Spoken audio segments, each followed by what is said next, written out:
Dokter Han, saya mau tanya, apa saja masalah kesehatan kepada lansia sih dok? Ya, lansia dianggap kaum uzur ya. Jadi usianya 65 ke atas ya. Banyak yang sudah kursi roda, ada yang pakai oksigen ya. Tapi tidak sedikit orang tua yang masih gagah, masih bisa bekerja, masih bisa melakukan segala sesuatu, bahkan bisa nyetir mobil, bisa mencari uang lagi ya. Jadi lansia itu tergantung kesehatan, tergantung mindset mereka. Sikap itu menentukan. Ya, kalau Anda sudah tua, Anda berpikir Anda sudah tua, lalu jalan juga pelan-pelan, lalu ngomong juga pelan-pelan, Anda jadi betul-betul tua. Tapi kalau Anda sudah tua, berpikir positif, Anda masih bisa berkarya, masih bisa bekerja, masih bisa cari uang, bahkan bisa membimbing, melatih, mengajar, dan bukan main, dan mau belajar. Itu membuat Anda terus menjadi maju dan tidak akan tua. Oleh karena itu kita tahu masalah kesehatan itu apa? Orang tua. Orang tua itu tentu masalah penglihatan berkurang, pendengaran berkurang. Ya, jadi ada istilah kepala mulai buta ya, kemudian mata mulai bureng, telinga mulai budek ya, rongga mulut mulai bogang ya, kemudian mungkin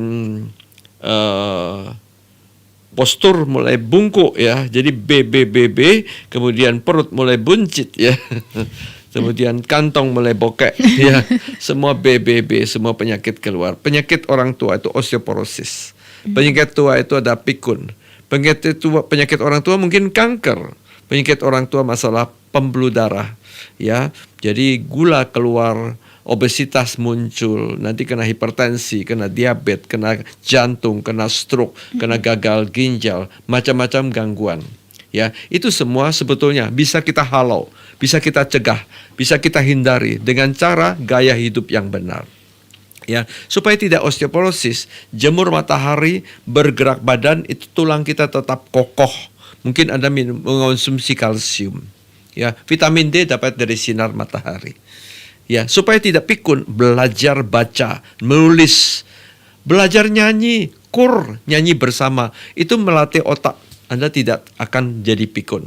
Supaya pembuluh darah kita bagus, ya tidur tidak larut malam, minum air putih, makan ikan laut. Ya, makan sayur, makan buah, makan tahu tempe, mungkin ayam bagian dada. Hindari semua santan, gorengan, jeroan, udang kepiting segala, jangan makan lagi jeroan segala usus, ati, paru, otak, kikil, buntut, babat segala ya. Daging, sapi, babi, kambing, bebek, kalau orang tua stop semua. Ya, tidak ada alkohol, tidak merokok. Ya, itu lifestyle kita membuat kita jadi sehat. Baik, tapi tentunya juga kesehatan di masa tua itu dipengaruhi oleh kebiasaan kita dari masa muda itu tadi ya dok. Gimana jadinya kalau misalkan masa muda kita yang punya lifestyle yang tidak baik, akhirnya waktu di masa tua sudah terjadi komplikasi. Nah gimana kita mau makan apa nih dok yang boleh? Ya ini paling penting ini. Ini statement ini yang sangat penting sekali. Sejak muda Anda harus menabung kesehatan. Tabung kesehatan sejak muda. Pada usia muda Anda sudah hidup sehat, selanjutnya usia tua Anda tetap umur panjang ya. Betul. Jadi kalau penyakit-penyakit banyak tabungan daripada usia muda, usia pertengahan. Ya, ini tiba-tiba umur 65 tiba-tiba sudah kena stroke. Itu karena tabungan merokok pada usia muda. Ya, kena diabetes sampai kena jantung, itu karena tabungan pada usia muda, terlalu banyak lemak, suka junk food, kegendutan. Jadi mulai awal jadi memang harus makan sayur. Lalu buah jadikan ngemil yang sehat. Kemudian karbo jangan banyak-banyak lagi. Karena zaman sekarang bukan zamannya banting tulang saya katakan. Zaman sekarang banyak duduk. Jadi sayur harus banyak, karbo memang harus kurangin. Ya. Kemudian cari lemak yang sehat. Ikan adalah lemak yang baik. Ya. Lemak dari daging itu kurang bagus, lemak jeroan jahat sekali. Ya, gorengan itu super jahat karena trans fat, kriuk-kriuk itu jahat.